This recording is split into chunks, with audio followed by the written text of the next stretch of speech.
Marshall, give us order.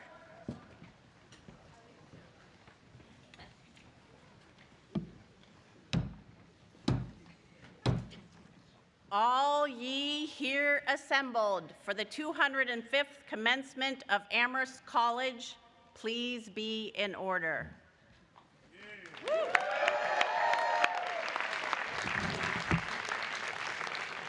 Good afternoon, Amherst College.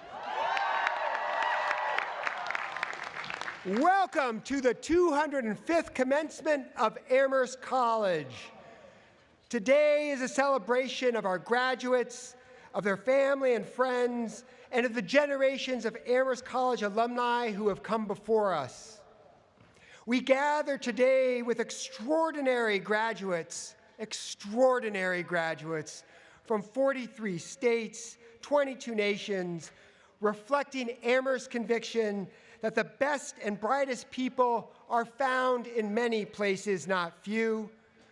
That teaching and learning at their best are conversations with persons other than ourselves, about ideas other than our own. And to all of the families and friends who are with us today, whether from here in a town or across the world, whether you're here on the quad or watching on live stream, you're welcome at Amherst. Before we get started, I'd like everybody here to do something unusual with me. And I'd ask you to stop looking at me for a second and the screens and each other and just look at this place where we sit. As we begin today, let's mark where we are here in this place. Let's mark the relationship that the college has had with the town of Amherst that's made it possible for our college to thrive here for over 200 years. Let's mark the land that we steward here as a site of connection. The place where we gather today is the Nonotuck homeland in the Quinnipiac Valley, which has been and still is today a crossroads of multiple Native nations, a place of cultural exchange, home to the Nipmuc and the Wampanoag to the east, the Mohegan and the Pequot to the south, the Mohican to the west, and the Abenaki to the north. As we begin our celebration of the graduates of Amherst College, let's all celebrate the enduring connections between them, this place, and these people. And let's also begin by celebrating the people who have come so far, both literally and figuratively, to support today's graduates. And so, I'm going to start with my first invitation of the day. If you're able, will all of the parents, the grandparents, the step-parents, the great-grandparents, guardians, siblings, spouses, aunts, uncles, siblings who have supported these graduates, please rise.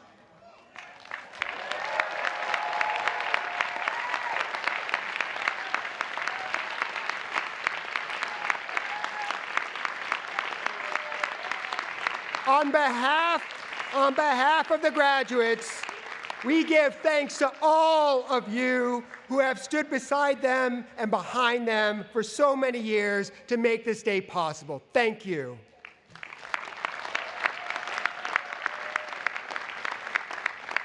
Now, will the faculty of Amherst College please rise? These are the keepers of the flame, the people who make Amherst, Amherst. Please recognize the scholars and teachers of Amherst College.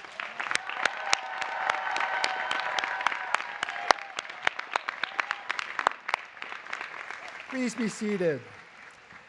I'd also like to thank a special group who have made this day possible through their hard work and dedication, the staff of Amherst College, with whom I've been proud to serve as a colleague.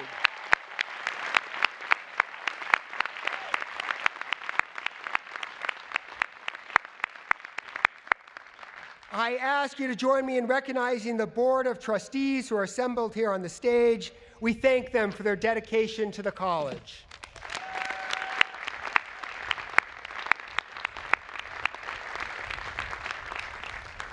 Finally, congratulations to our honorary marshals, Sheila Jaswal, Professor of Chemistry and the 2020 winner of the Jeffrey B. Ferguson Memorial Teaching Prize, and Patricia O'Hara, Amanda and Lisa Cross, Professor of Chemistry Emerita, and the 2025 winner of the Jeffrey B. Ferguson Memorial Teaching Prize.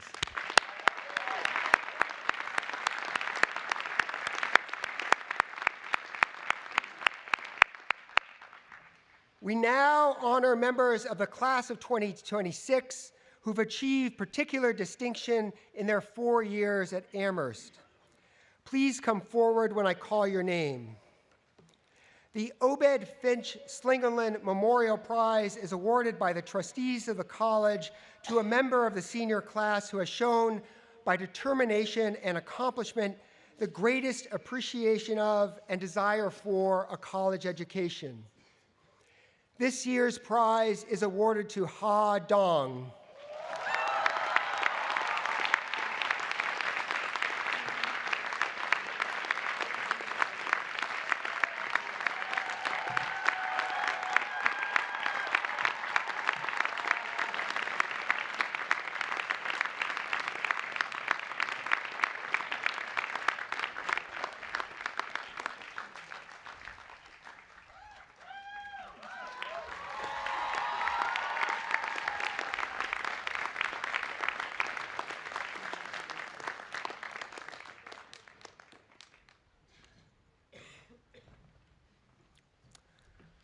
The Woods Travis Prize, an annual gift in memory of Josiah B. Woods of Enfield, Massachusetts, and Charles B. Travis of the class of 1864, is awarded for outstanding excellence in culture and faithfulness to duty as a scholar. This year's prize is given to Seth Yu.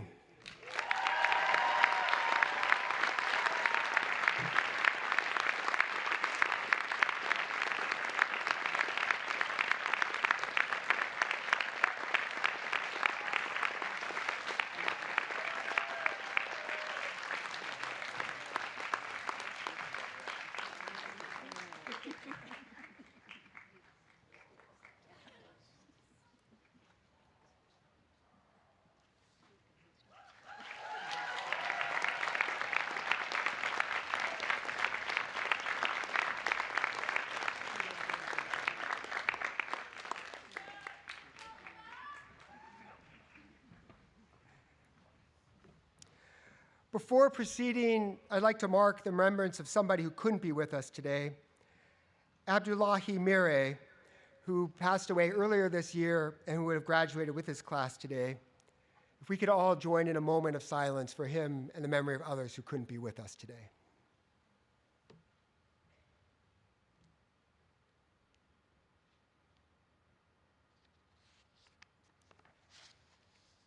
Thank you.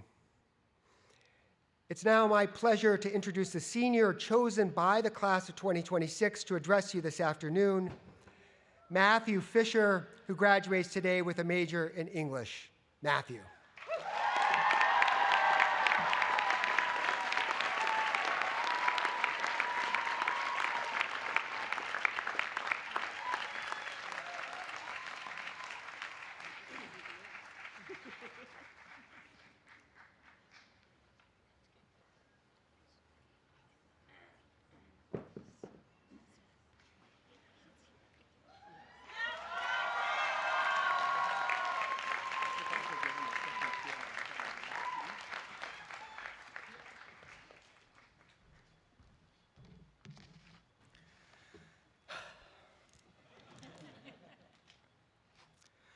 Class of 2026, I am so grateful to be here with all of you today.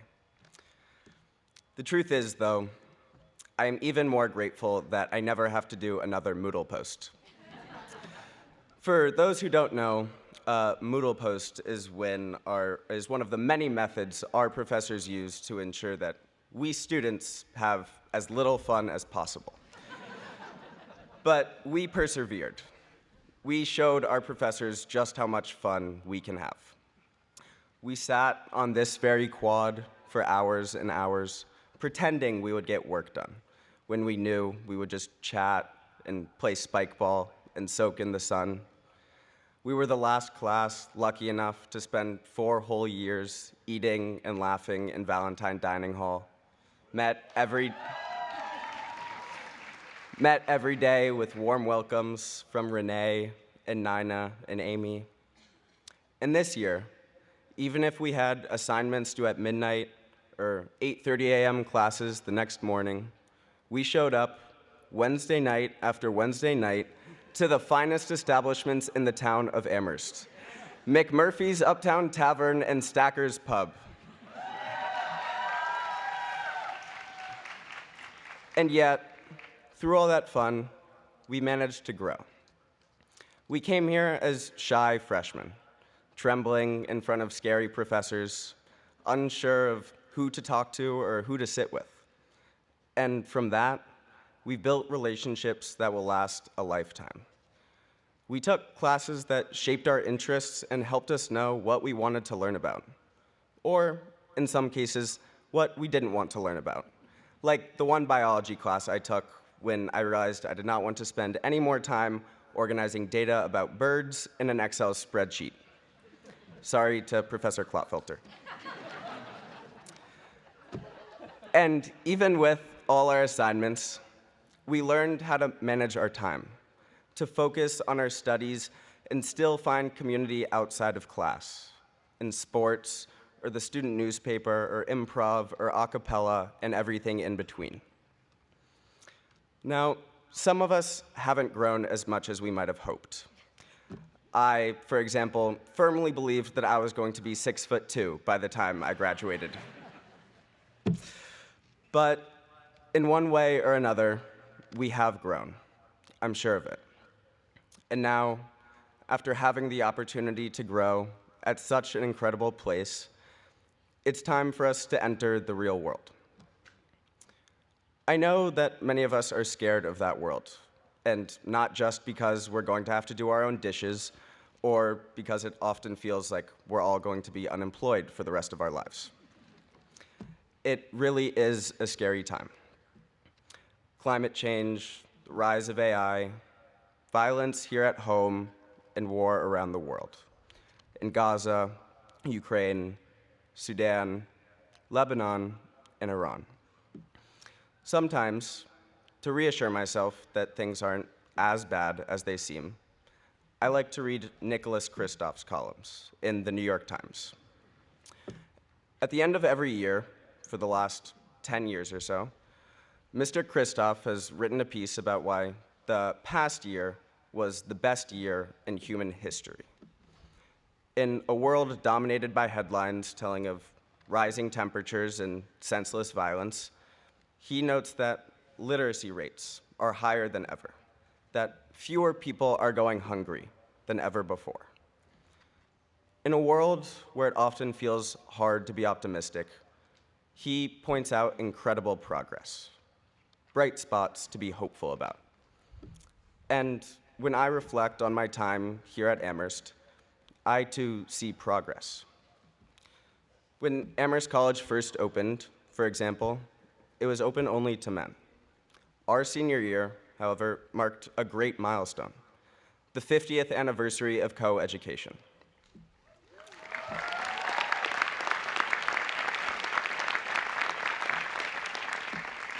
When we first started here, our freshman year, we were wearing masks in class.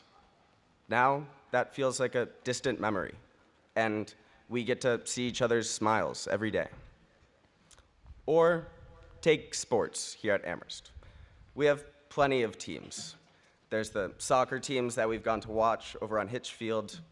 There's the women's ice hockey team that made the Final Four this year.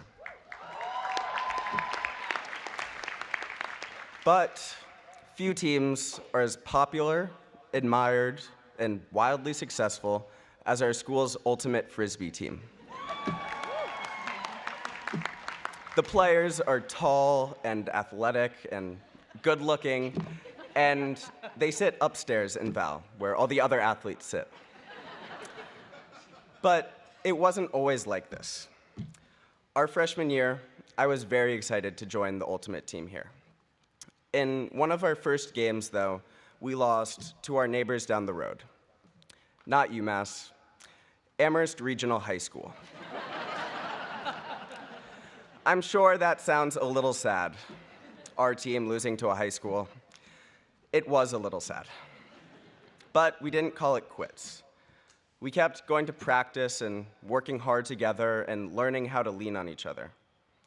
This year, we opened our season by beating 2 Division I teams. That's college, not high school. We started off with a great record, and we had hopes to go to nationals. In the end, we didn't make it there. But the point is, a lot can change in 4 years. Perhaps you're unconvinced by my Frisbee anecdote. Here's something a little more personal. My great-grandparents were living in Hungary in the 1930s. As I've been told, my great-grandfather used to drink a lot. And one night, he was playing cards, and he gambled away the family's house. At that point, things looked pretty bad for him and my great-grandmother. A few years later, though, they got visas and moved to the US. I'm sure that those Jewish peasants never could have imagined that they would move to a small town in Pennsylvania and own a candy store. They never could have imagined that they were leaving home just in time to escape the horrors of World War II. This past summer, I traveled to the town that they came from, a town with a name I could hardly pronounce, a town where few people spoke any English. It was hard to be there alone, knowing that everyone my family left behind perished in concentration camps just a decade later. But it was even more incredible to think about how my great-grandparents made it out, how their courage in the face of a great unknown is the reason I'm alive today. I imagined them standing in a port city in Germany, staring out at the North Sea as they waited for a steamship to take them to America. I thought about all the questions that must have been racing through their heads. They simply had no clue what the next few years had in store for them. But through all that uncertainty, they chose to persevere. They ended up living on the upper floor of a townhouse, paying $30 a month for rent.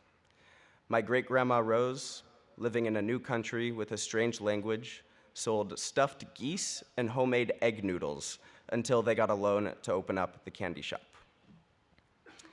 I don't mean to say that I think everything will work out great. Our generation is facing its fair share of challenges, and the students in our class are facing great unknowns as well. Some of us are moving across the globe, others to different parts of the country. Some of us don't know where we'll be next year or what we'll be doing.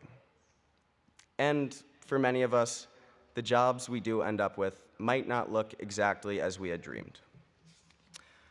But I think about Nicholas Kristof's column, about the story of my family, about the changes here at Amherst, and all the ways that we've grown. And I can't help but believe that we can continue growing and the world can continue changing for the better. And what gives me more hope than anything else is this class. If you look around at the graduates here today, maybe you see your best friend or someone from your freshman seminar whose name you don't remember, or someone you just wish you had gotten to know a little better. But I hope you also see what I see, because I see 493 incredibly smart, dedicated students who have grown and changed in all sorts of unpredictable ways. Students who are eager to make a difference in the world, eager to make it a better place.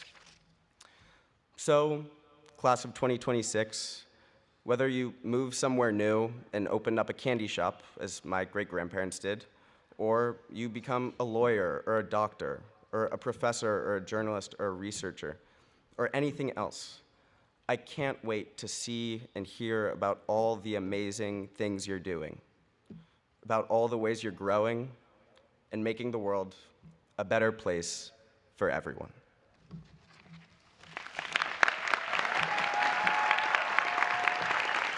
I'll give you a hand. Oh, fantastic. Very good. Very good.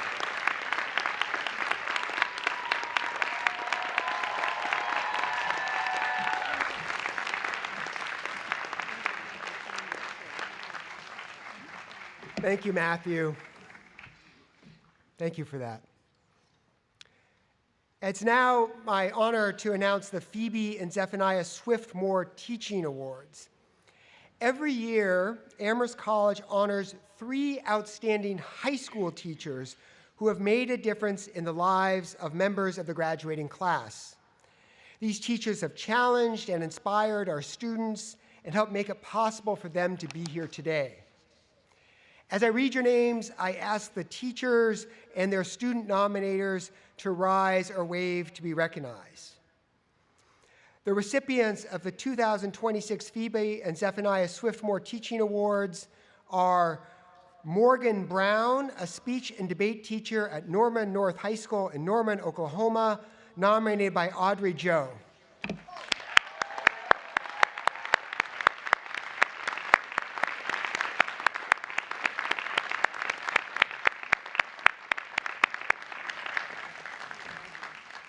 Eric Matthews, an AP Science teacher at Shorewood High School in Shorewood, Wisconsin, nominated by Isabella Lozier.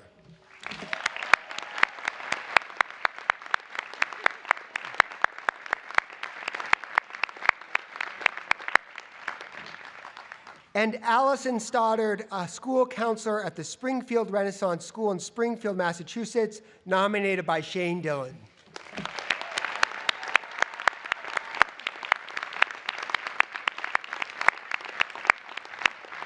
Congratulations to our winners.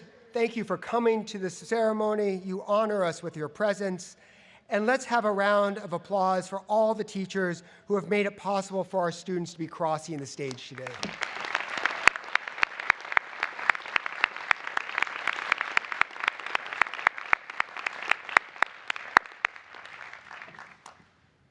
The Medal for Eminent Service has been awarded by the trustees of Amherst College since 1934 as a means of recognizing exceptional service to the college. This year's medal goes to Shirley Tillman.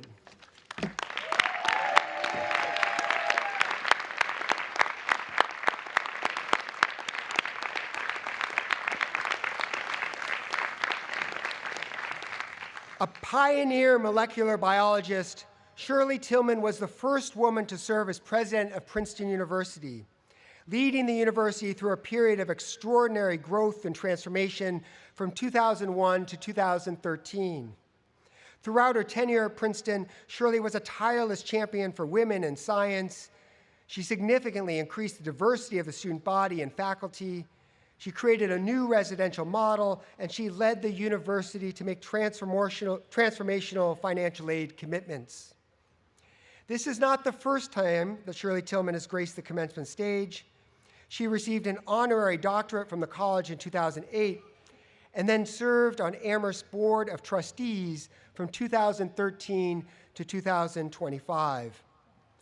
A trusted voice on the future of liberal arts education, and a committed advocate for Amherst, Shirley was a visible presence on campus throughout her tenure on the board, bringing vision and gravitas of one of the Academy's great leaders to bear in support of the college's mission, and on a personal note, in support of its presidents.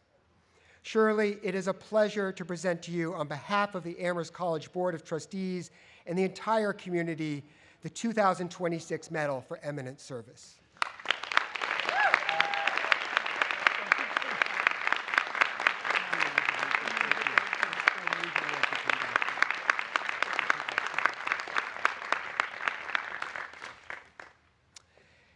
It's now my pleasure to confer honorary degrees on behalf of Amherst College. We recognize today individuals who have brought honor to their professions and public service, including 2 of our own distinguished alumni, and others who, by this conferral, become alumni of a special kind. In honor of this 50th anniversary of coeducation, today's honorees are, for the first time in Amherst College's 205-year history, all women.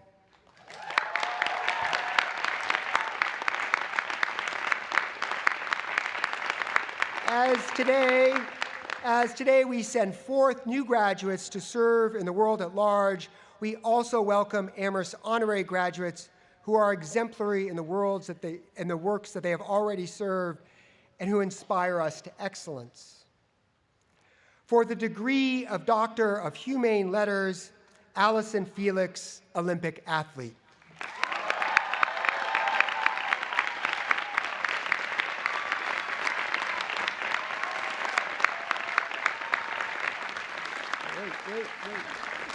Wait, you did it early. Okay. Allison Felix, you are the most decorated American track and field Olympian of all time.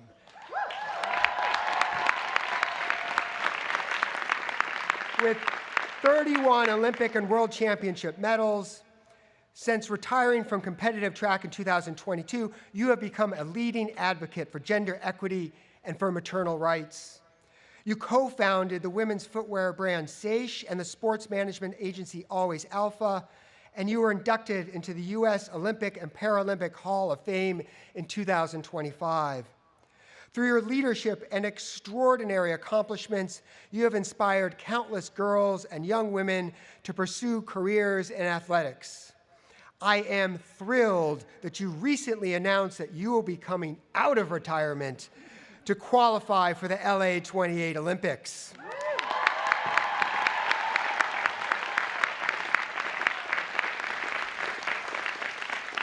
By virtue of the authority vested in me by the Board of Trustees of Amherst College, I confer upon you the degree of Doctor of Humane Letters, honoris causa, with all the rights, privileges, and pertaining thereto. Please join me in congratulating Allison Felix.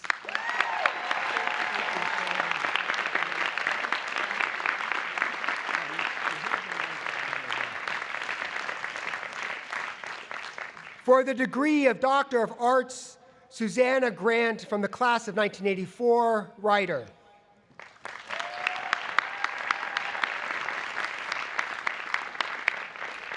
Susanna Grant, a former trustee of Amherst College, you're an Academy Award-nominated writer, producer, and director whose screenplays include Erin Brockovich, The Soloist, and Ever After, and whose television work includes Fleischman and Trouble and Lessons in Chemistry.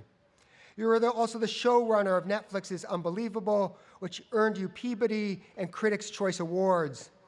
Your other honors include Emmy, Oscar, Golden Globe, and BAFTA nominations, and you received the PEN America Award and both the Valentine Davies Award and the Paul Selvin Award from the Writers Guild of America. Because of this acclaim, you are a widely respected voice for women in the filmmaking and television professions. By the virtue of authority vested in me by the Board of Trustees of Amherst College, I confer upon you the degree of Doctor of Arts, honoris causa, with all the rights and privileges pertaining thereto. Thank you, Susanna, and congratulations.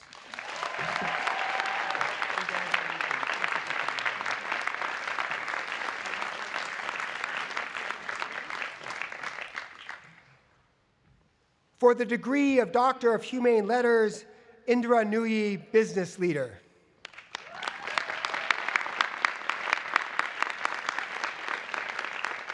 Indra Nui, you are a globally renowned business leader who served as CEO and chair of PepsiCo from 2006 to 2019, driving a focus on healthier products, environmental responsibility, and workplace excellence.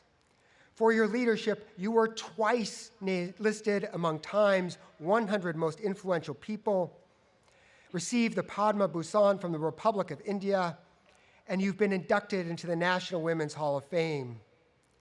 Since leaving PepsiCo, you've served on the boards of Amazon, Honeywell, Philips, the Memorial Sloan Kettering Cancer Center, the National Gallery of Art, and MIT School of Engineering.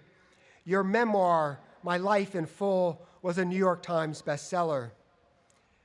By virtue of the authority vested in me by the Board of Trustees of Amherst College, I confer upon you the degree of Doctor of Humane Letters, honoris causa, with all the rights and privileges pertaining thereto. Congratulations, Dr. Lee.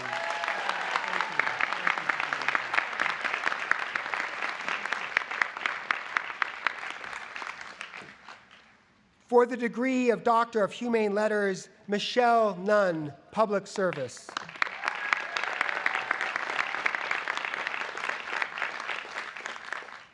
Michelle Nunn, a renowned nonprofit and philanthropic leader, you serve as president and CEO of CARE USA, which saves lives and tackles poverty in more than 120 countries, directly supporting over 58 million people with public health and humanitarian aid. Before joining CARE, you served as CEO of Points of Light and its predecessor, the Hands-On Network, national organizations dedicated to engaging people in service to their communities. Your leadership of CARE USA's deployment of COVID-19 vaccines in low and middle income countries has been credited with saving countless lives across the globe. By virtue of the authority vested in me by the Board of Trustees of Amherst College, I confer upon you the degree of Doctor of Humane Letters, honoris causa, with all the rights and privileges pertaining thereto. Congratulations.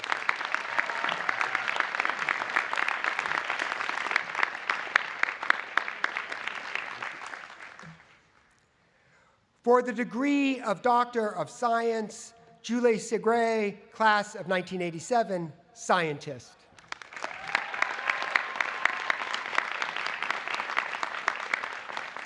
Julie Segre, a former member of the Amherst College Board of Trustees, you're a National Institutes of Health distinguished investigator whose laboratory uses high-throughput sequencing to study the microbial diversity of human skin with a focus on antibiotic resistance, childhood eczema, and healthcare-associated infections. An elected member of the National Academy of Medicine, the National Academy of Sciences, and the American Academy of Arts and Sciences, you co-received the 2013 Service to America Medal for your pioneering work in microbial genomics. By virtue and the authority vested in me by the Board of Trustees of Amherst College, I confer upon you the degree of Doctor of Science, honoris causa, with all the rights and privileges pertaining thereto. Congratulations.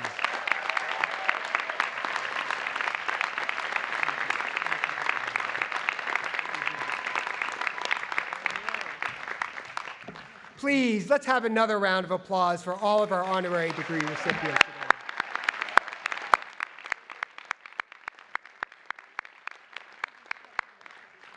And now the Amherst College Glee Club, led by choral director Ariana Abella, will perform 3 gifts composed by Lisa Smith Vanderlinden from the class of 1989.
of 2026. Let's do this. Let's forget about everybody else. I'm just going to have a few minutes with you here on the quad to say a few last things. You know this. You're a special class for me. Most of you started at the same time that I started as president. You mean a lot to me. And as I've been thinking about getting ready to say goodbye to you, I've been thinking about moments from your Amherst journey and mine. And the day that I keep coming back to is probably not a day that many of you remember.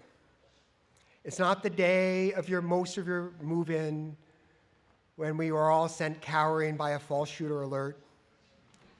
Nor was the night of your first Amherst rave when you came out to dance under a tent.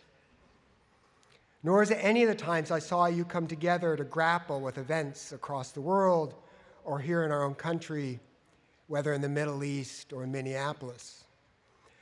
No, the day that I keep thinking about was about 7 weeks ago, April 6th, 2026. This was a typical Monday here at Amherst College. Some of you were celebrating completing your theses, a little blurry-eyed. Some of you were even more blurry-eyed, holed up in frost, trying to finish yours. This was one of the days we had admitted students on campus, and so all of you who are tour guides were out in force, trying with great enthusiasm to tell our visitors how fantastic it feels to be wearing a down coat in April. Classes met, labs labbed, the AES met in the Red Room to do whatever it is AES does, and Mr. Gadd's improv troupe ended the day by performing in the Friedman Room. Were they funny? Reports vary. Meanwhile, while we were doing all of that here at Amherst College, something extraordinary was happening far above our heads. On that same day, April 6th, 4 members of our species, the 4 astronauts of Artemis II, were reaching the far tether of their journey, orbiting the far side of the moon, over 252,000 miles from Earth, the farthest distance from our planet that humans have ever traveled. As we near the end of your journey here, I want you to think with me for a minute about that other one. Think not only about how it would feel to be so far from home, but also about what it would feel like to spin through space and to be able to see us, all of us, on a planet small enough to fit into the view of a single window.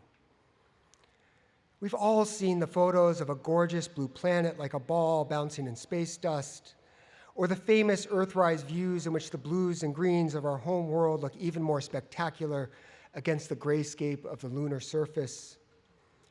When I speculate on what it would feel like to experience that firsthand, I feel like I reach the outer limits of my own imagination. I'm overcome by the grandeur of the universe, by the audacity of humans striving to do something so bold, and by the sheer vastness of the human experience that was unfolding as the astronauts looked down upon us from space.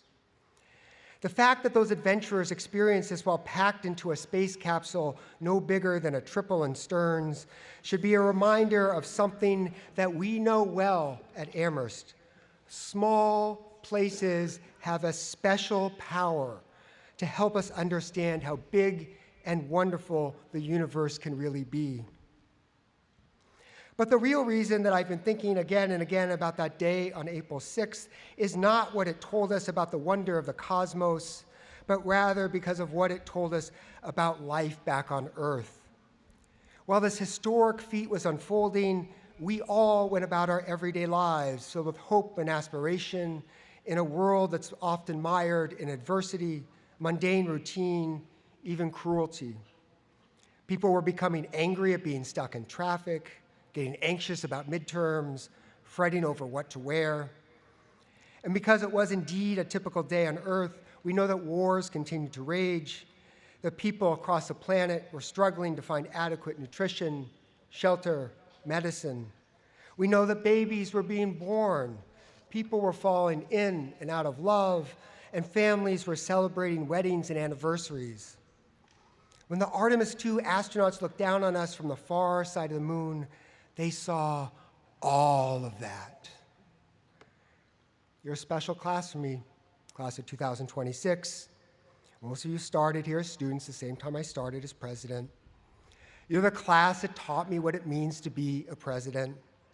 The last class to eat all of your meals in Val. The last class to have known Amherst College before ChatGPT.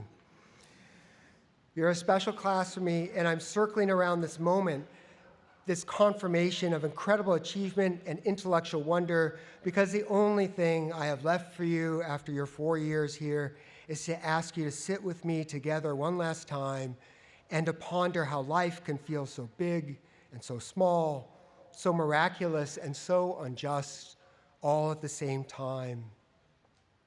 Here at Amherst, in your time on this campus, no one offered you an easy answer about how to resolve this unsettling state of affairs, because at Amherst, we believe the way that you discover how to live with this question, how to answer it for yourself, is through the opportunity for intellectual freedom. What we share with NASA, with the scientists and astronauts who walk into an unknown and hostile environment to expand the reaches of human knowledge, is a belief in the potential of human curiosity and an abiding conviction that that curiosity will ultimately contribute to the greater good. To believe in the potential of the human mind requires optimism in the face of cynicism, breadth in an age of narrow thinking, and trust in a time of doubt. Places like Amherst endure not because they flap in the breeze or break in the face of the latest political headwind, no matter from which direction it blows, but because we hold fast to the necessity of unfettered curiosity and unapologetic hope. Because we hold the value of intellectual freedom sacrosanct, and because we understand the profound responsibilities that it brings. One of my presidential predecessors, Alexander Meiklejohn, used a phrase that I quote often when I try to describe what we do here at Amherst. He said, quote, "The art of democracy is the art of thinking independently together." Thinking independently together. You are all testaments to this truth today. You can't cross the stage unless you've done the hard work of thinking, and none of you went through Amherst the same way, but you did it together.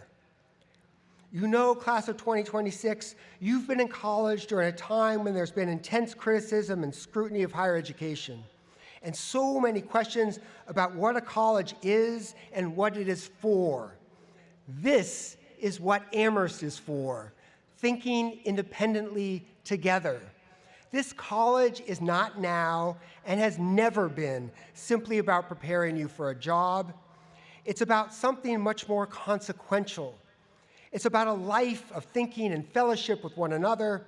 It's about the practice of a certain kind of freedom, a freedom that prepares you not just to work, but to live, to understand that improving our lives will not just discovering new knowledge, but exercising the judgment to use that knowledge for the benefit of others. I have seen you, class of 2026, learn to think independently together. Learn to reap the rewards of this freedom. I've seen the moment when you turn from just doing an assignment to following your intellectual passion. I've seen the times when you sit with each other in Val and lean into listening with one another. Seen your excitement when you sit around the table, a seminar table, the dinner table at the president's house, or maybe a blanket on the quad, and a conversation that starts off pedantic, walking, suddenly lifts into the air as an idea like a bird launching into flight. This fall, when over 30 of you spent a semester with me reading fiction in the Octagon, I heard you time and again circling and circling in pursuit of some elusive truth about the problems that vex us all: love, loneliness, mortality. In Buckley, I've heard the cacophony of your instruments syncopate into beautiful melody. I've watched you on the field come back from athletic defeat to achieve victory, and even on that stage in the Friedman Room, I've seen you take the chaos of improvisation and achieve the most delightful thing of all, spontaneous laughter. Let me tell you something. The world that is waiting for you beyond this campus is going to scoff at those pleasures. It's going to tell you that you should trade speed and convenience for everything that is slow and unwieldy.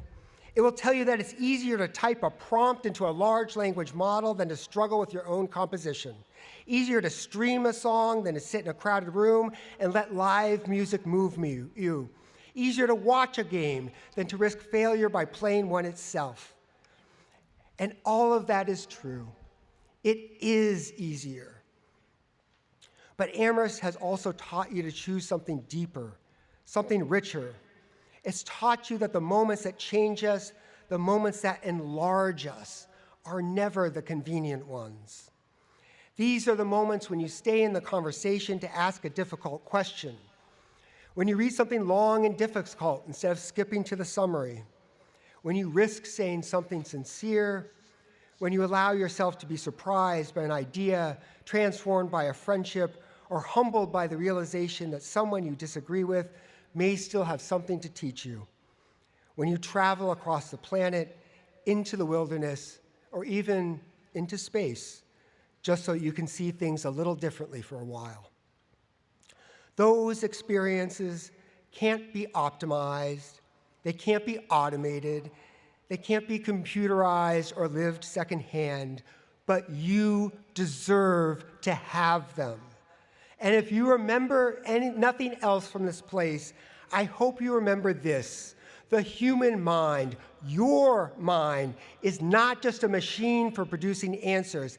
It is a wonder, a miracle capable of producing curiosity, compassion, judgment, moral courage. Protect it, use it, and never let the world convince you to surrender the irreplaceable joy of thinking and living for yourself, independently and together.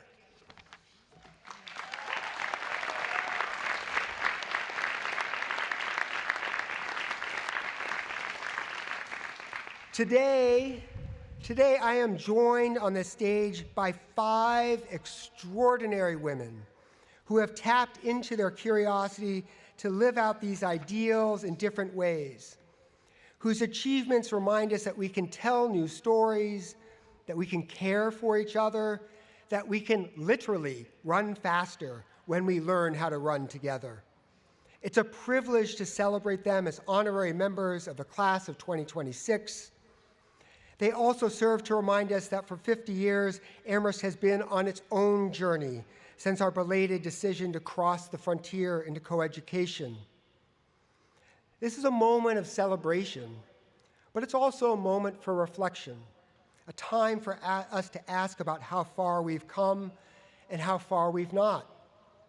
We can acknowledge the remarkable achievements of the 50 years since Amherst admitted its first coeducational class without ignoring the inequalities that persist. For instance, we can celebrate that when Christina Koch orbited the moon last April, she became the first female in history to do so, and we can also wonder why that milestone took so long to reach. If we think back to 1976, Title IX had just been passed, and women still lagged behind men in obtaining degrees in higher education. Today, as the t-shirt says, everyone watches women's sports, and more women than men receive college degrees on an annual basis. On the other hand, in 1976, the Supreme Court had recently guaranteed the reproductive rights of women across the nation, and now they're decided by individual states. There are, to be sure, in 2026, many more female CEOs of Fortune 500 companies, but in every industry, executive leadership is still predominantly male. And although Amherst College has inaugurated its first female president, our country is not. How do we think about where we find ourselves today? Can we call it progress and still be unsatisfied with it? Many of you graduating today in your first semester took a course, a seminar, with the title of Progress with a question mark afterward, which might be one of the most Amherst course titles ever. And so maybe those of you who took the course are already prepared to answer this question.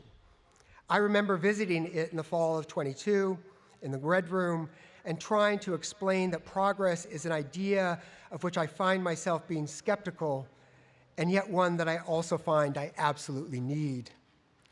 Maybe instead of thinking of progress as a ladder upon which we climb upward, higher and higher, we should instead think of it as a journey more like the concentric circles of space orbit, pushing farther and farther into the unknown, but always returning, pulled back to Earth by gravity. And with each movement along this arc, we echo the past, even as we try to escape its bonds. Class of 2026, as we celebrate the end of one part of your journey and anticipate the next one as we near the end of the speech, think together with me one last time back to April 6th and to the 4 astronauts on their travels through the cosmos. On that day when they would set the record for the farthest distance from Earth ever traveled by human beings, the astronauts received a special audio message from a much older astronaut, Jim Lovell. In 1968, Lovell commanded Apollo 8, becoming one of the very first people to orbit the moon. He recorded this message for the Artemis II astronauts about a year before their mission, at the age of 98. And then sadly, he passed away before the launch itself. But this recorded audio message remained. Can you imagine what it would feel like to be floating hundreds of thousands of miles away from everything you've ever known, and then to be greeted by this voice, by this person now deceased, but one of the very few people who have experienced something similar? In his message, Lovell congratulated the astronauts. He called them each by their names and then thanked them for advancing spaceflight and laying the groundwork for future missions to the lunar surface, to Mars. It's impossible for me to overstate how moving I find this moment. When these men and women of our times heard this recorded voice, this echo of everything that's gone before, a message sent to space from the Earth, to the present from the past, to the living from the dead. As I think of that voice, class of 2026, I also think of all of those voices that could be not with you here today, the grandparents and parents you've lost, the friends we wish were here to congratulate you and share this moment. I think of my own father, whose ashes we interred just before we began this journey in 2022 together, and who would have been your biggest fan. I think of all of those voices who are missing among us today, not to mourn their absence, but to invoke their presence, to cherish them and the wisdom and strength that they give us. And as we think of them, I want us to listen to the advice that Jim Lovell offered to the astronauts as they stood on the cusp of a monumental achievement.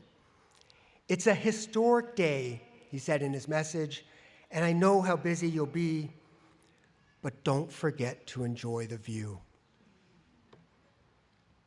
I'm going to miss you, class of 2026. Wherever you go, whatever you orbit, whatever challenges you face, however busy you get, remember that piece of advice. It's better than anything else I have to offer you today.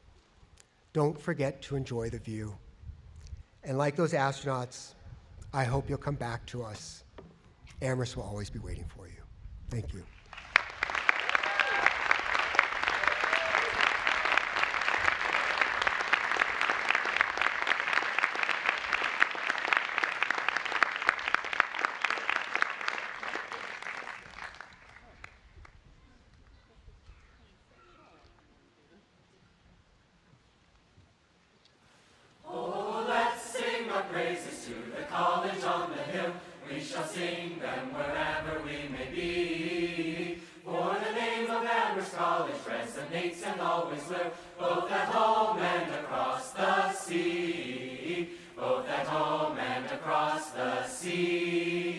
From his class classrooms and athletic fields, where Amherst shines its light, and to it we shall ever be true.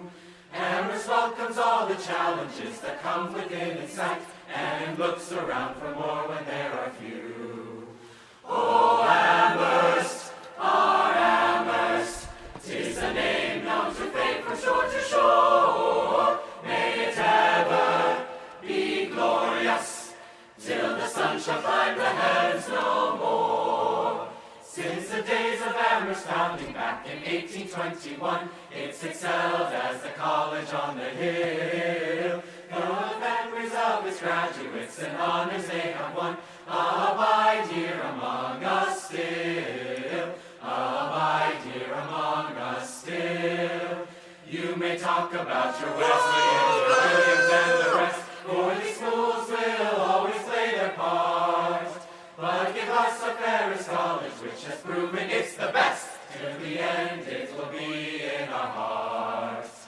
Oh, Amherst, our Amherst, 'tis a name known to fame from shore to shore. May it ever be glorious, till the sun shall climb the heavens no more. Take us home! Oh, Amherst, our Amherst, 'tis a name known to fame from shore to shore.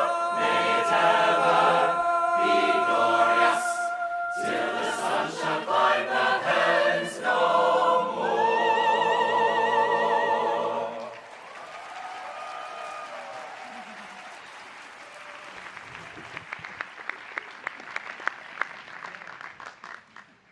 Will the candidates for the degree Bachelor of Arts please come forward?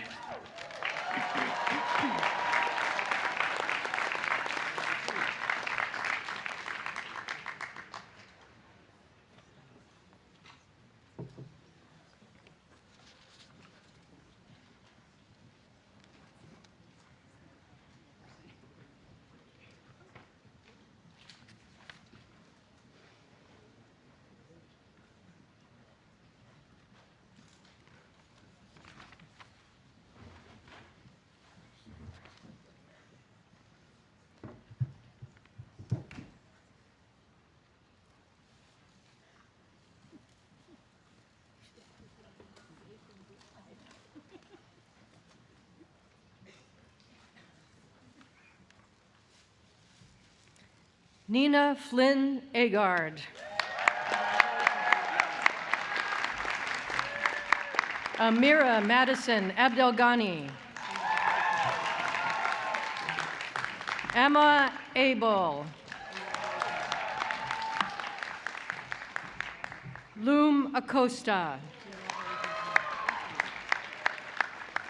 Sabrina Nereda Adorno. Rania Adwim. Agajui Ebubechi Ife Chinream Agba.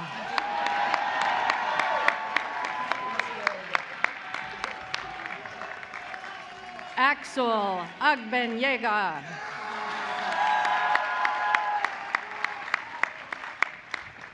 Kevin Agnew. Anna Francis Chu Ayello.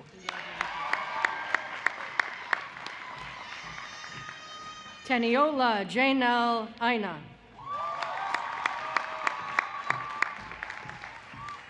Olivia Scott Valdecanyas Aitken. Moralape Ajao.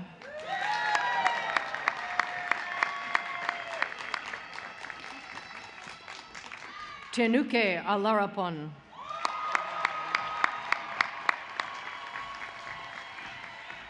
Cynthia Britell Alexander.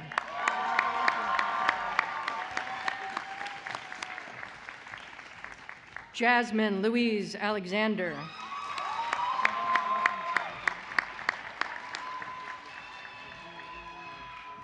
Damian Algernon.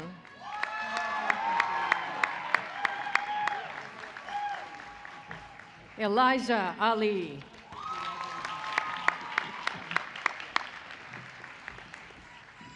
Michael Allers.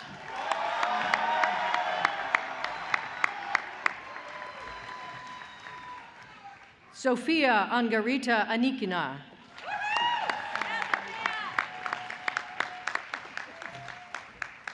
Suhaila Jafreen Anika.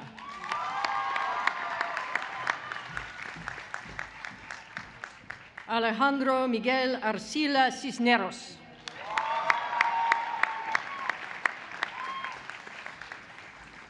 Deja Armstrong.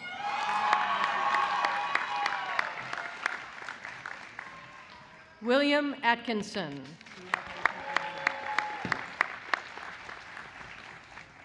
Kate Dulling Albrecht.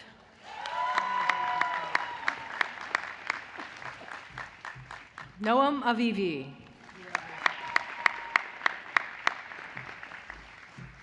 Robert Avram.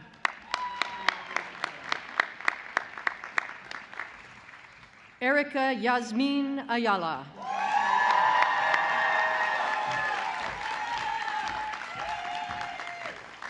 Miro Babin in absentia. Dubai.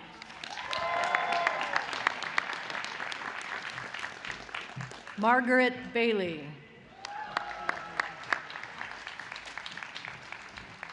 Ramapriya Balagujunath.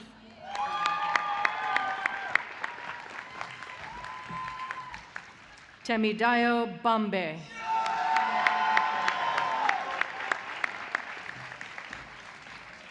Lee Banner.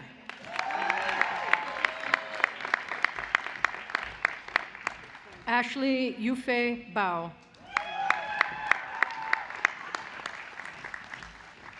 Tucker Barrick.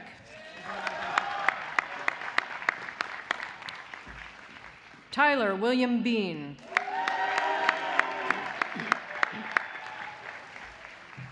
Ira Becker.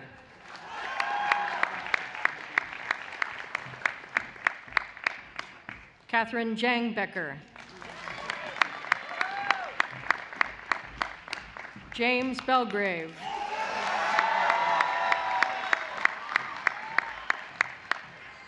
Youssef Ben Farhat.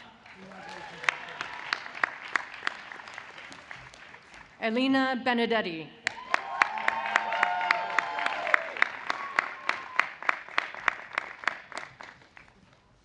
Claire Boer.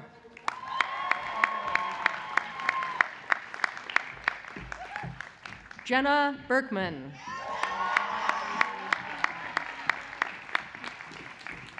Johnny Marion Beskid.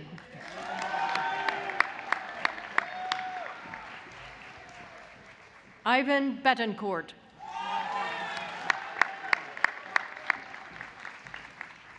Muskan Bansali.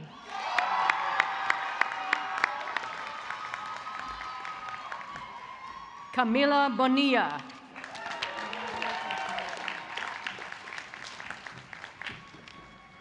Henry Bontempo.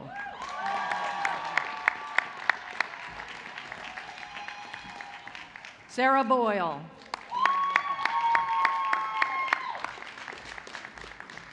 Laura Elizabeth Braithwaite. Kira Braun. Sebastian Brennis.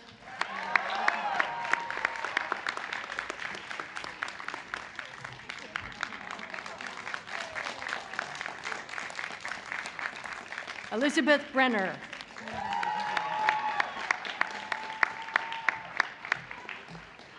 Taylor Brenchens.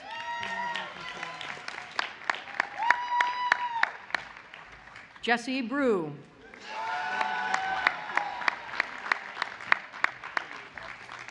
Dylan Alexandra Briggs.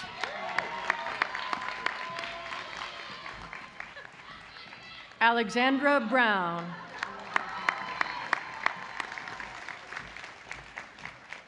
Julieta Lorenza Monserrate Bruno Ferre.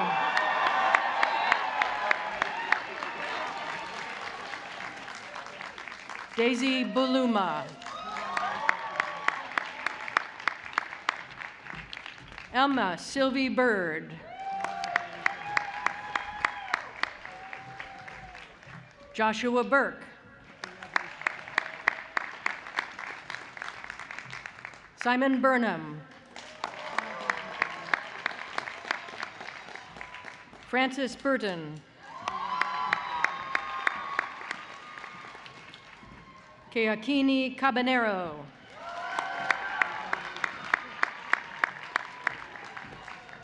George Cahill.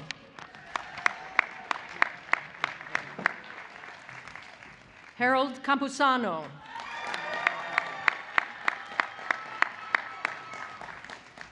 Paulo Canijula.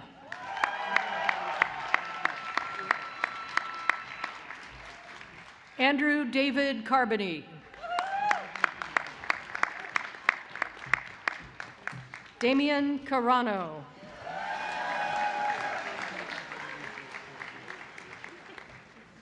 Josie Kathleen Carrillo. Brooks Catlin. Jovi Ben Celestin.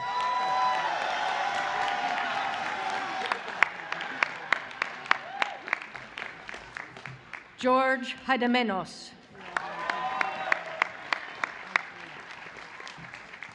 Pranjal Chalise. Morgan Yasmin Chaudhry. Austin Chen. Humphrey Chen.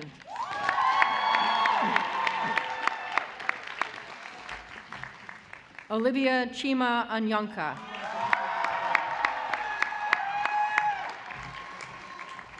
R. Bennett Chow. Marcus Chung. In absentia, Lillian Teresa DeLeo Clark.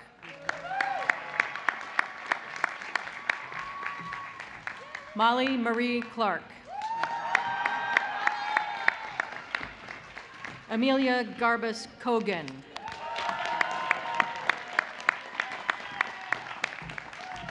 Joshua Miller Cohen.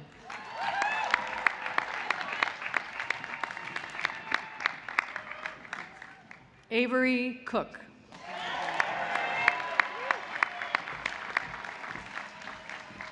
Aiden Cooper.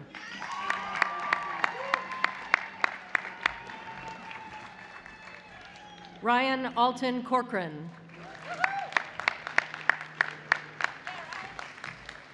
Wesley Corona.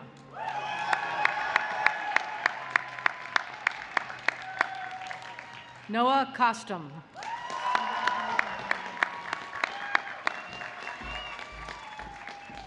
Marius Kotorabai, in absentia. Casey Crary.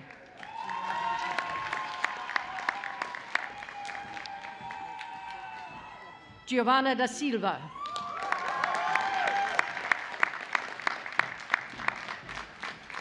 Nikolai Damholz.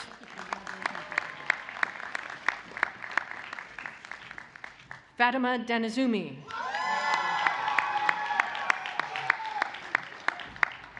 Gretchen Dan.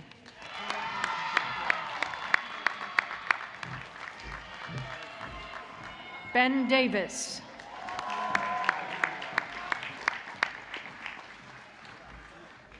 Joshua De La Cruz.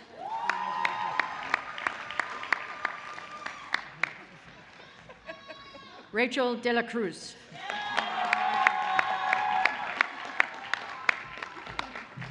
Grant Alexander Decker. Macias De Jenna.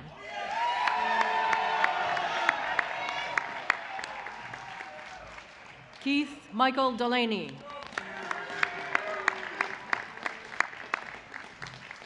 Willow Page Delp. Henry Denon. Gerald Lima. Carol Diaz Mejia. Nina Diaz, in absentia. Andrea Diaz Pacheco.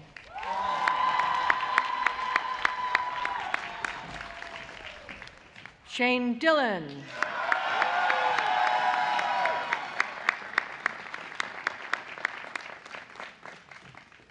Samuel Ding.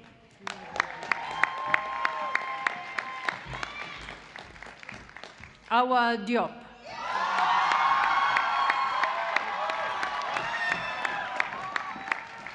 Sophie Diop.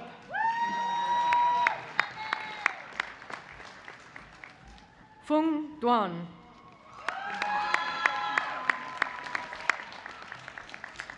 Vi Ing Duan.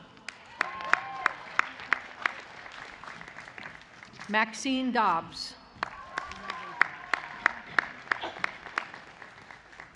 Karolina Dobiecka.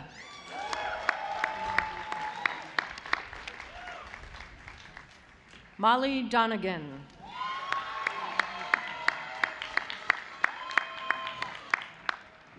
Ha Dong.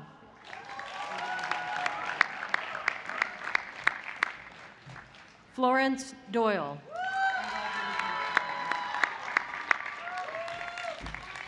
Gina Maria Durazo.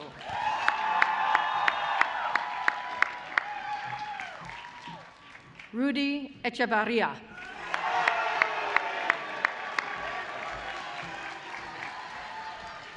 Hannah Urshadi.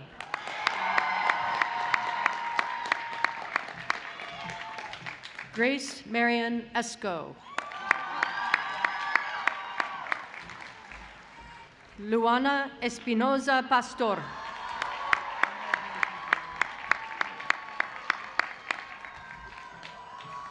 Samuel Etienne.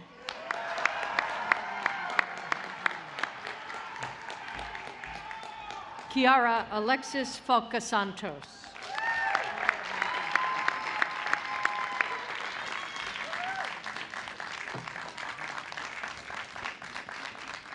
Vanessa Maciel Baruch.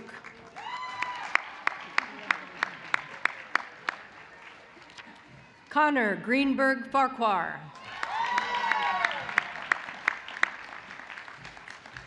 Olivia Feldman.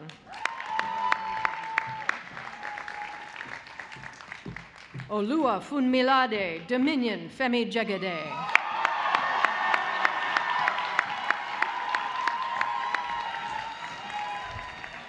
Cynthia Fung.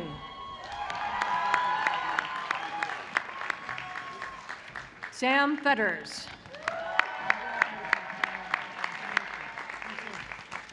Lulu Michelle Fickus. Bridget Dalton Finley.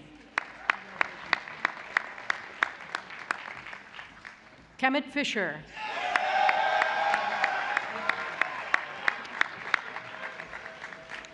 Matthew Benjamin Fisher.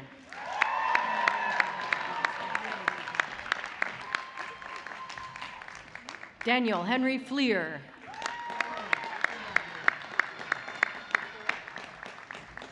Jolene Isabel Fong.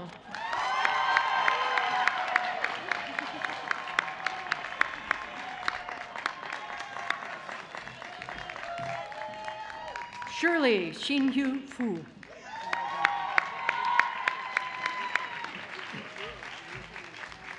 Elias Fuchsel. Isabella Fuster Critchfield.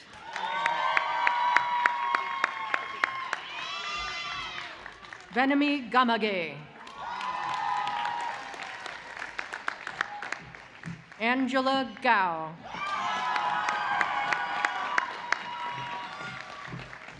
Diego Aristides Garay. Miles Garcia. Winton Geraltz.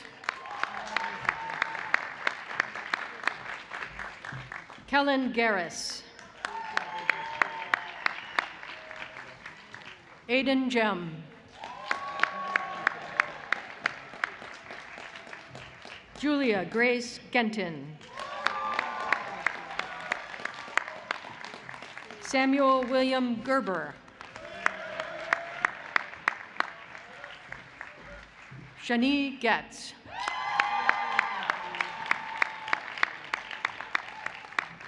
Edwige Gambesalo in absentia. Sandesh Gimre. Vanessa Glass.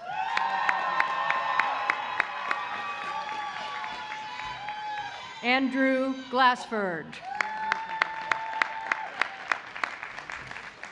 Maximo Gonzalez. Diego Gonzalez Lopez. Cecilia Granda Scott. Jada Amari Grant.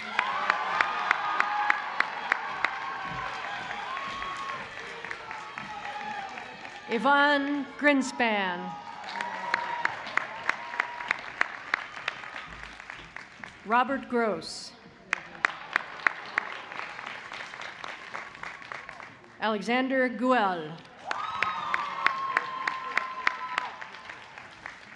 Javier Gutierrez Bach.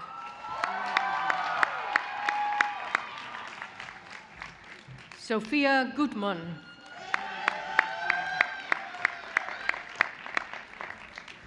Yonis Haji Yonis. Andrew Jaeyoung Ham.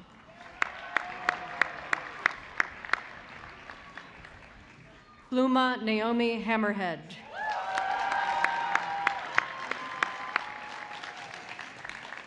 Christopher Hammond.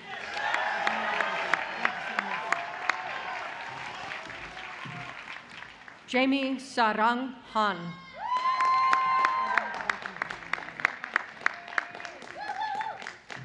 Hallie Hanna.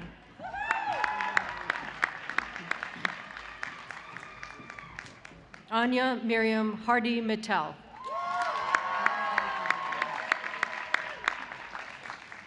Luke Harmon.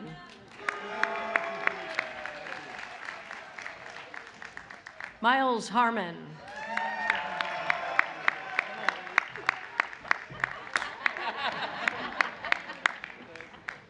Noah Harris.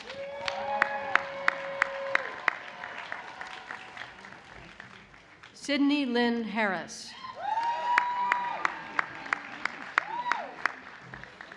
Jordan Harrison in absentia. Katarina Havreszczuk.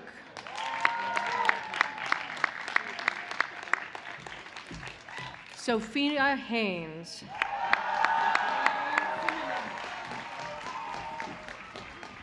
Ryan Hazra.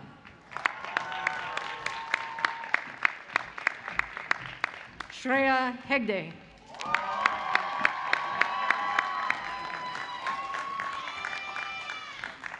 Avi Helft.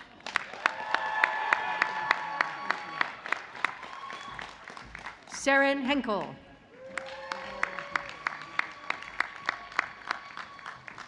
George Henry.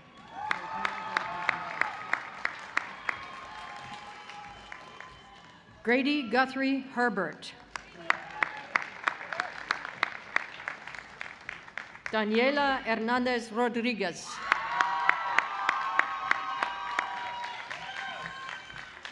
Jasmine Yvette Hernandez.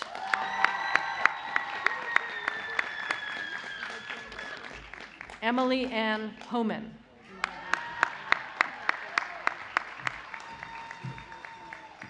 Claire Kenny Holding.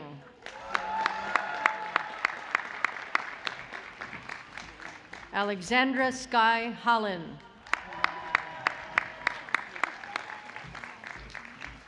Kayla Nicole Holloway.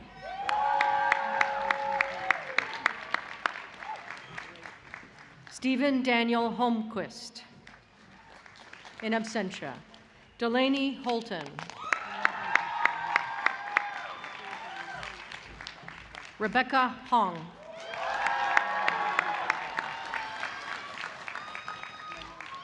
Allison Huen.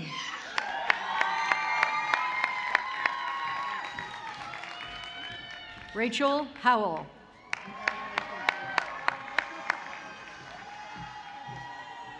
Lindsay Huang. Ryan Hughes.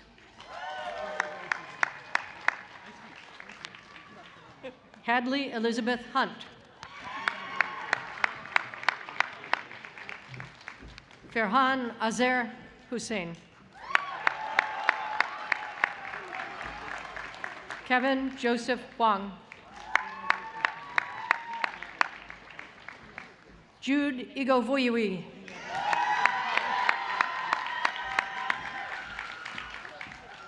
Greta Ineza.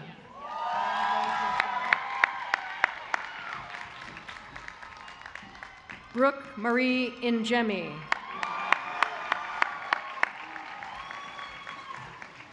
Anastasia Iapolo. Nicole Itkin.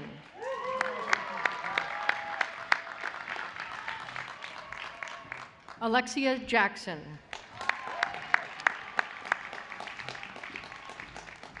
Esther Jaguar. Albina Jambulatova.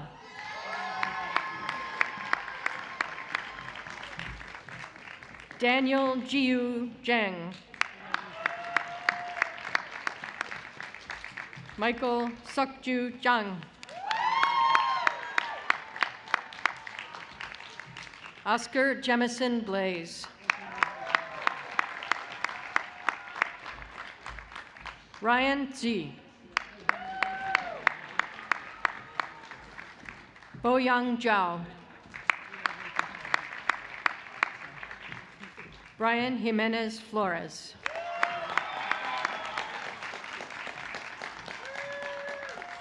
Ella Simone Johnson.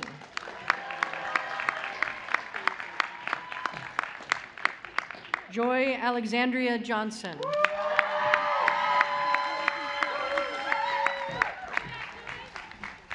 John Jouar.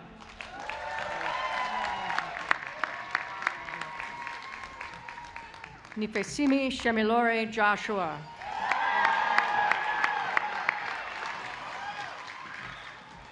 Katya Jules Viberg. Carter Jung.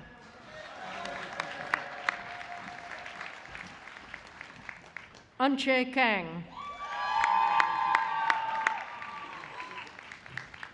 Kila Kaniho.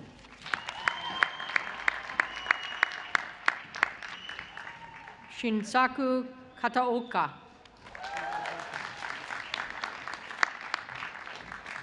Pierre Katsaros.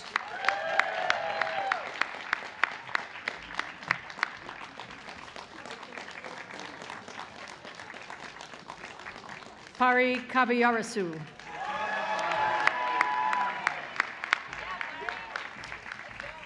Kierden Kearns. Julianne Carolyn Kuiper. Layla Keller. Olivia Keller. Anthony Kelly. Ava McGowan Kennan. Faisal Mwirigi Kiru.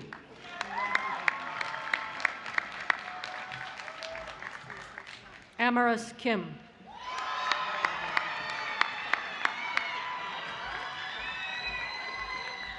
Andrew Kim. Johyun Kim.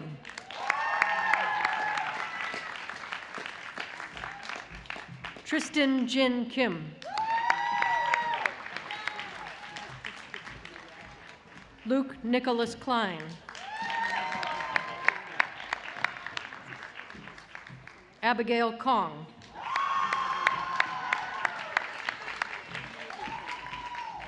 Diane Jia-Yun Koo.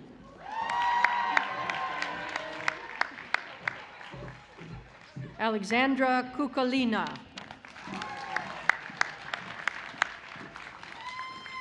Alexander Coopersmith. Henry Kenneth Lehue.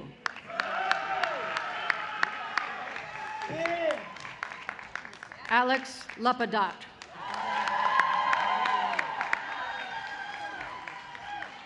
Isabella Latuada. Thompson Scott Lau.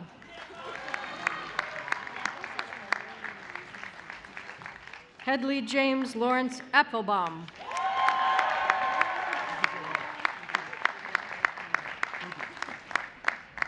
Morgan Lebec.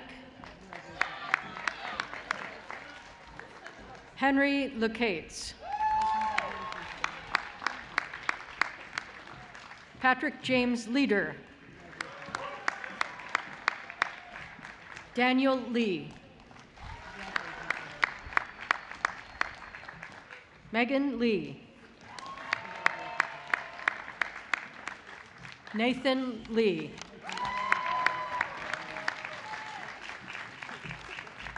Nyla Lee.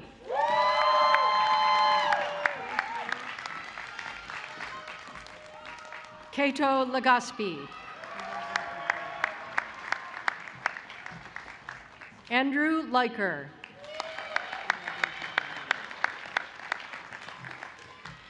Piper Lentz.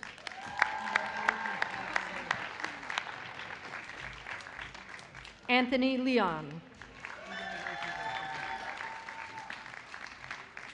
Margaret Elizabeth Lewis. Dominic Lee.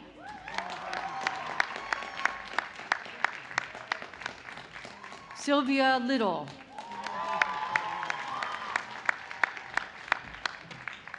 Justine Liguri. Renee Acacia Liu.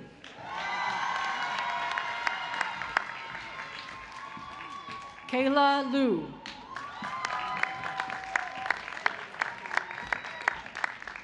Vivian Liu.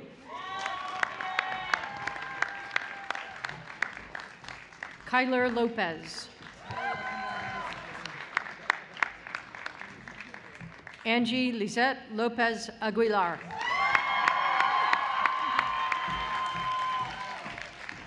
Liana Laura. Allison Violet Lounsbury.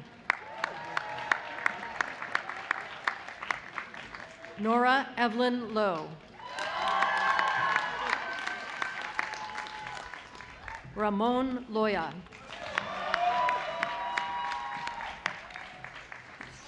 Isabella Rose Lozier.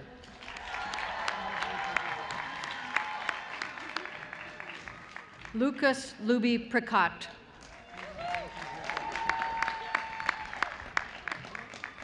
Jonah Lucky. Olivia Lynch.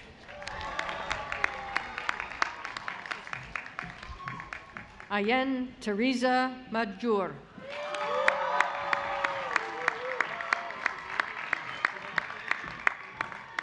Adetola Biola Makun.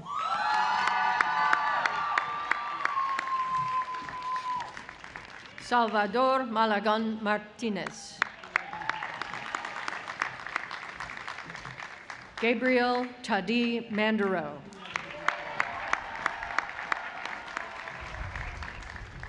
Isaac Alejandro Manzo.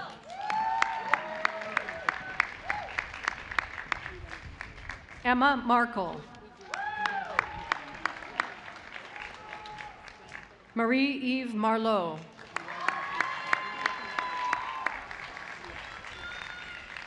Rebecca Marshall. Drew Martin.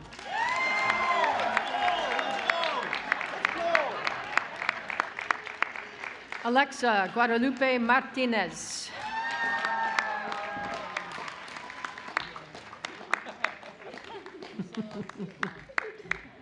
Amai Martinez.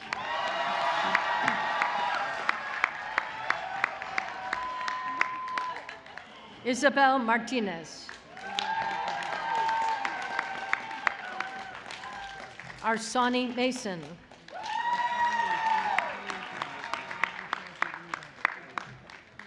Clara Matuszewska.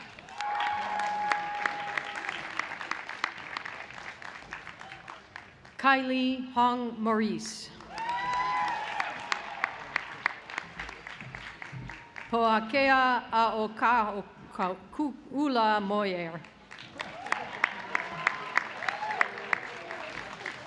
Anne Ingram McCarthy.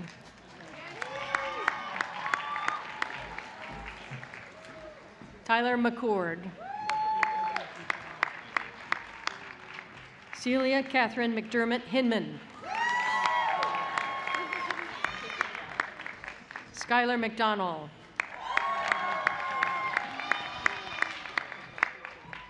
Layden Young McAvoy.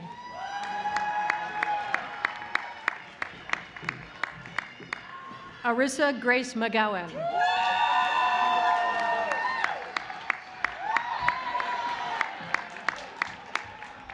Emmett McGrath. Alex McIntosh.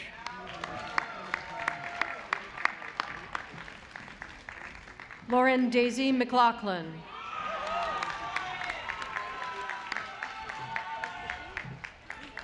Mayek Kai Medina.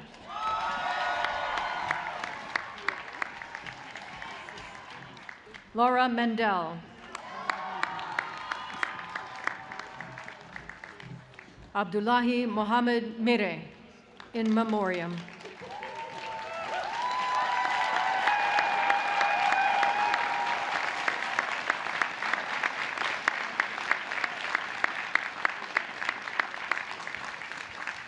Benjamin Lee Myrick.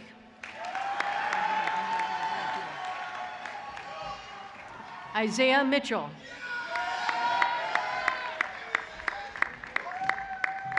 Jared Mitchell. Idil Moge.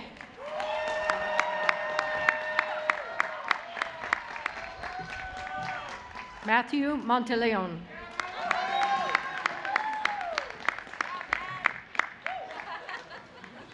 Abigail Eileen Moravec.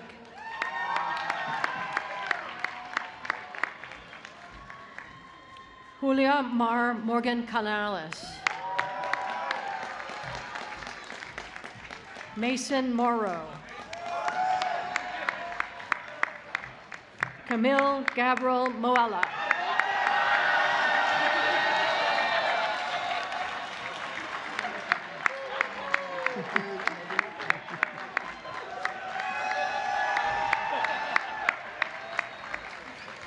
Elvis Muich. In absentia, Zachary Murray.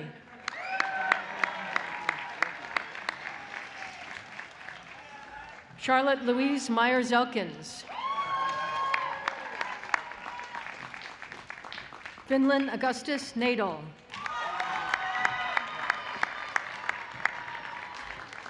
William Nagy. Mia Kotomi Nakamura. Naveen Narayanan. Thomas Nash.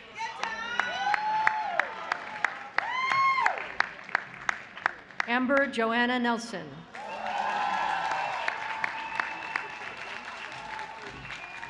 Moira Maria Newman.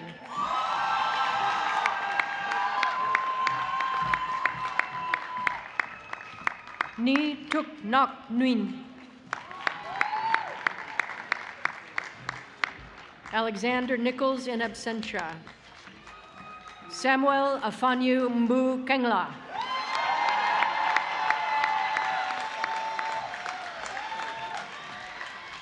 Lainey Noga. Vanessa Ukamaka Noigbo.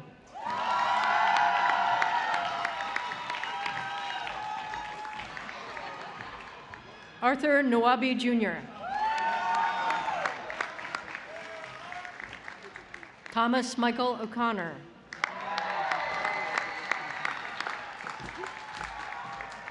Catherine Elizabeth O'Reilly.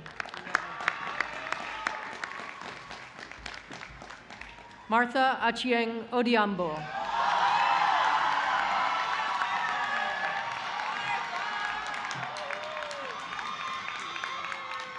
Usim Emmanuel Kalu Odom.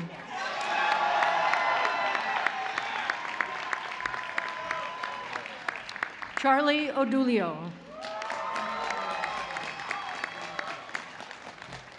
Michelle Ofosu Morrison.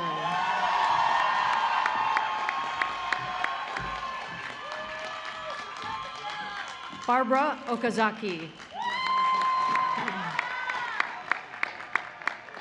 William Reed Okarowski.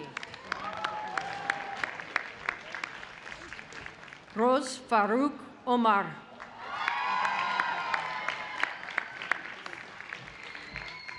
Faith Beza Omasafe.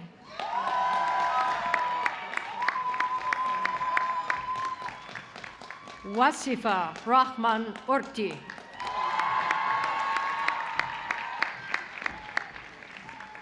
Ona Ortiz Gudeman.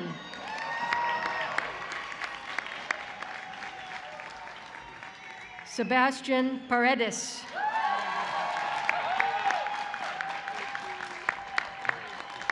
Andrew Park. Christine Jane Park. Alden Bradstreet Parker.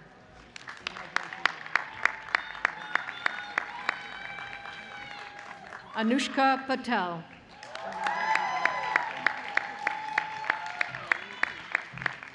Christian Pedro.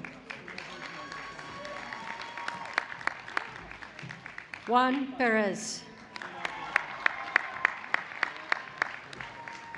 Kaisar Perry.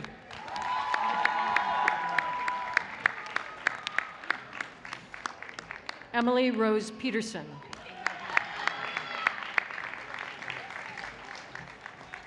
Cody Pierce in absentia. Tierney Pitts.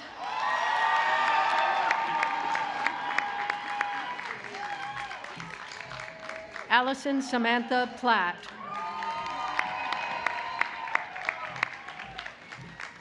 Griffin McNichol Postley.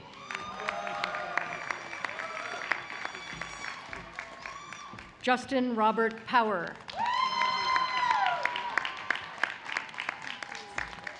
Michael Kenneth Quartermain.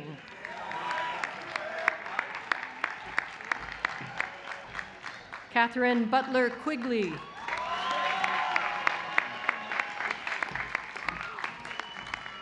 Brendan James Quinones.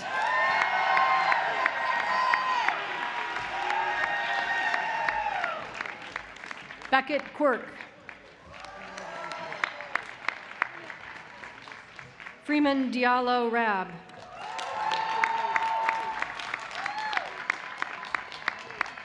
Madison Haley Rab.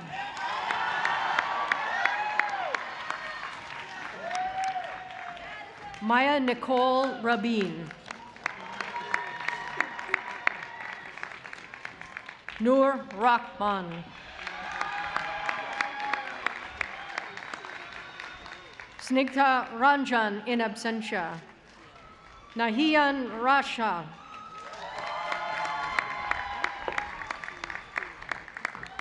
Charlotte Darling Rasmussen. Elena Rawlinson.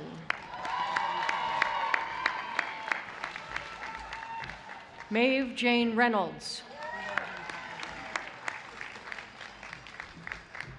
Niles Riding.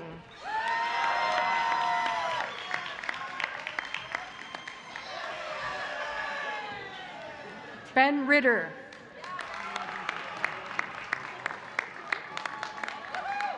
Fen Riverstone.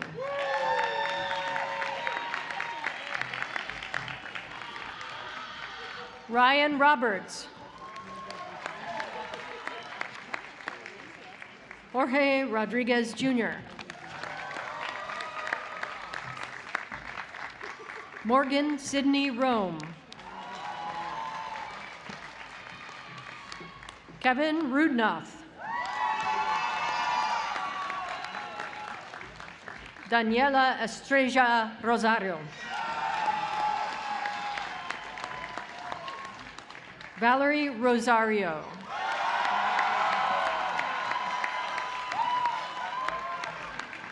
Jacob Rossi. Alex Russell. In absentia, Saina Saba.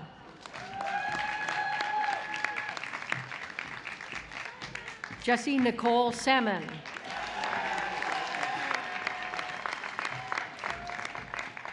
Mara Mustafa Sami.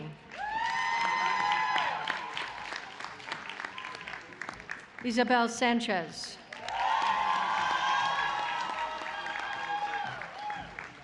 Mia Juliet Sanchez.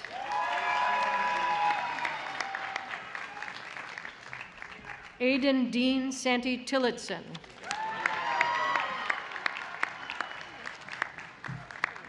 Caleb Savoy. Adam Schultz. Sophia Ahmed Sayed. Ugnes Sylvanus. Matthew Scheinberg. Jeffrey Sheng. Zakaria Shenwari.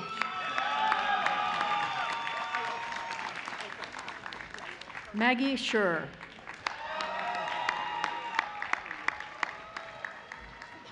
Maya Sheridan.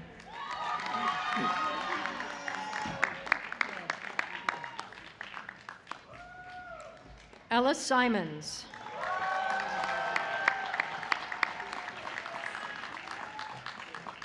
Arshdeep Singh.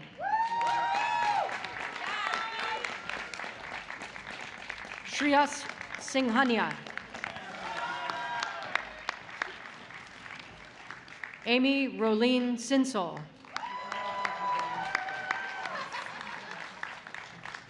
Oscar Timret Smink. Benjamin Hagan Daisley Smith.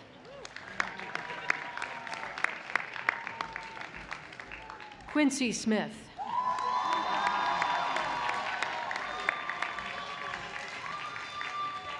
Ellie Snow.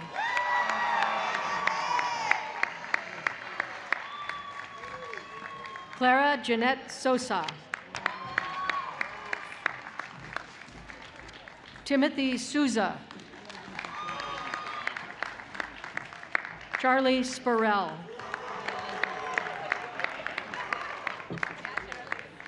Torin Stesick. Isadola Allison Carol Steinman.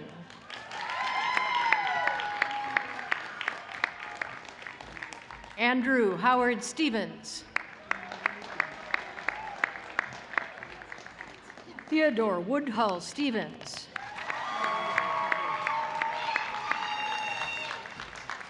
Thomas Stevens.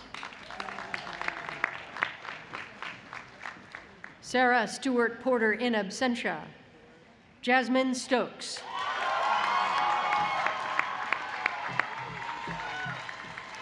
Natalie Ann Stott.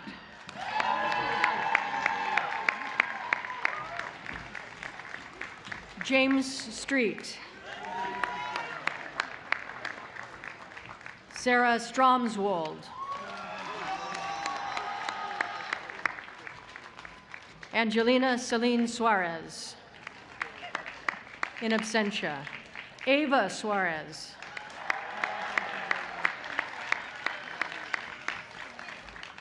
Colin Sueyoshi. Madison Suck.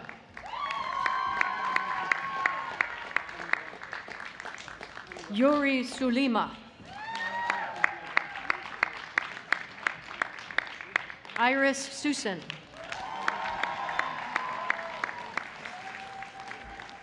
Sorel London Sussman.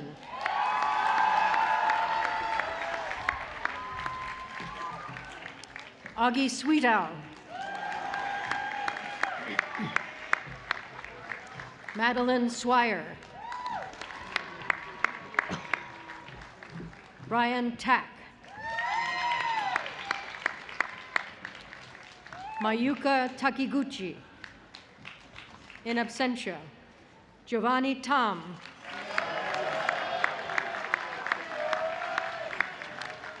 Angela Tang. Niftalim Tesfaye.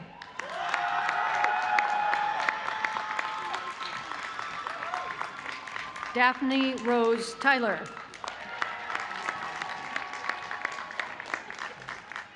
Lily Roisin Thomas. Adela Mia Thompson Page.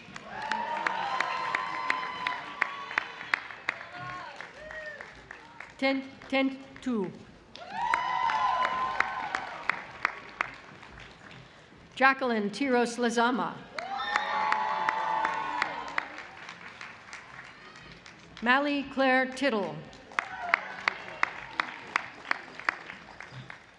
Treya Rose Tompkins.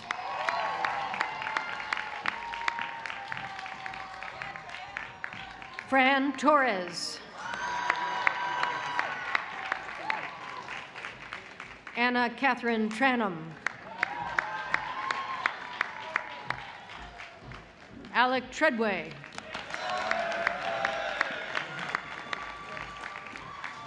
Andrew Michael Tremonti. Alexandra Lydia Trofort.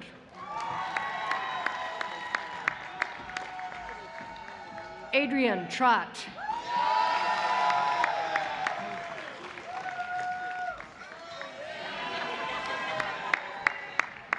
Emery Tudor.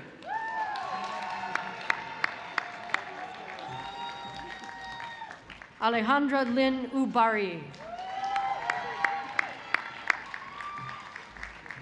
Segan Blue Valentine. Ethan Vandewater.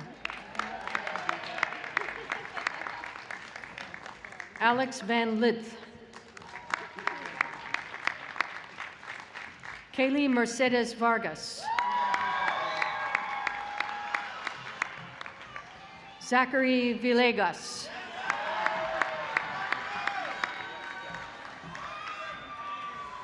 Willow Charlotte Vince. Mark Vitels. Alexander Idolo Vlasic. Dylan Jamar Vrins.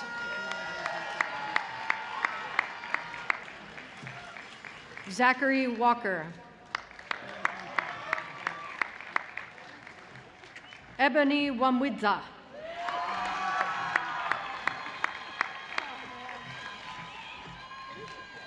Yajie Wong.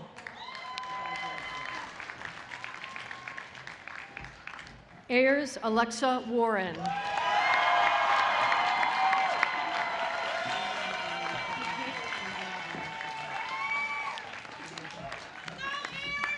Ella Catherine Watkins.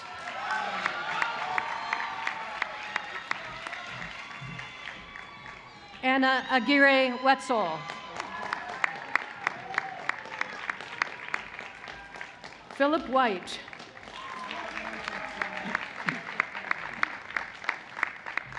Adrian Whitney. Sam Whitney. Anna Augusta Whitworth.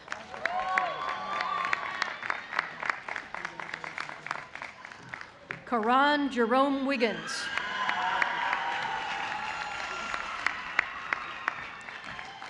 Quincy Larry Wiggins.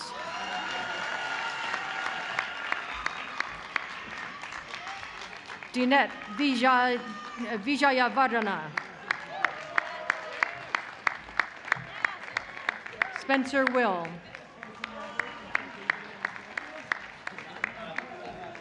Aaron Williams.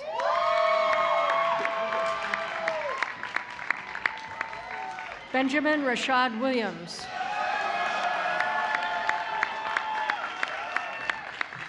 Eliza Williams. Emily Ruth Williams. Sydney Williams.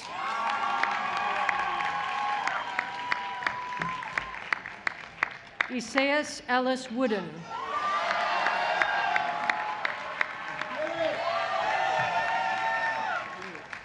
Alethea Woodford. In absentia, Milo Woods. Julianne Woodward.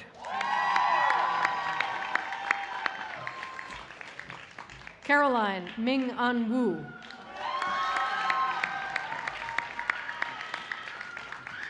Kaya Wu.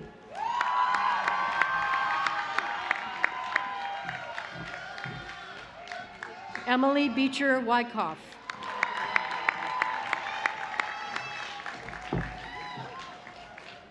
Alyssa Inami Yabe. Sophia Yadigaroglu.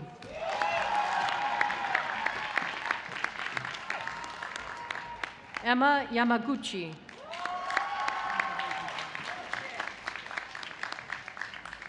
Evan Green Yang.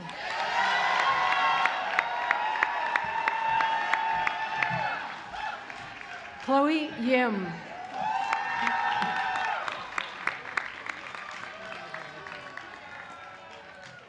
Seth Yu.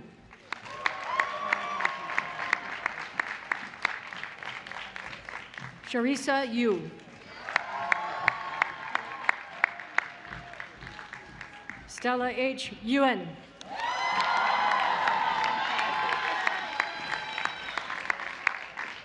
Valeria Zambada.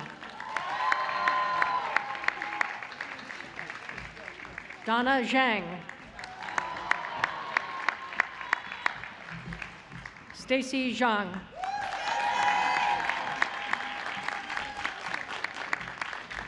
Amy Zhang.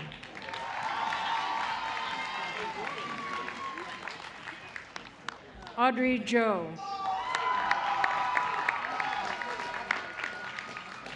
Alina Yanlin Zhou.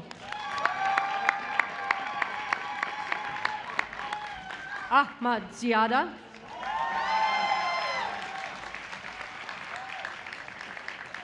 And Alexandra Elizabeth Zorn.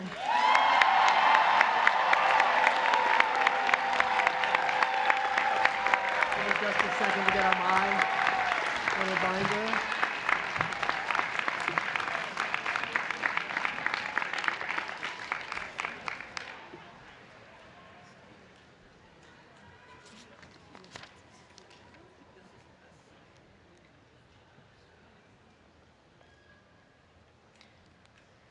Will the candidates for the degree Bachelor of Arts please rise?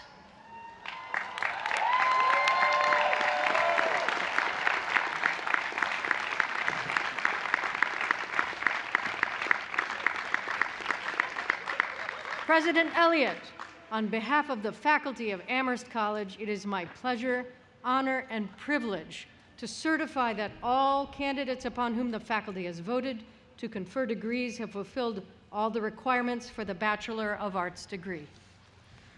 By virtue of the authority vested in me by the Board of Trustees of Amherst College, I confer upon you the degree of Bachelor of Arts with all the rights and privileges pertaining thereto. Congratulations.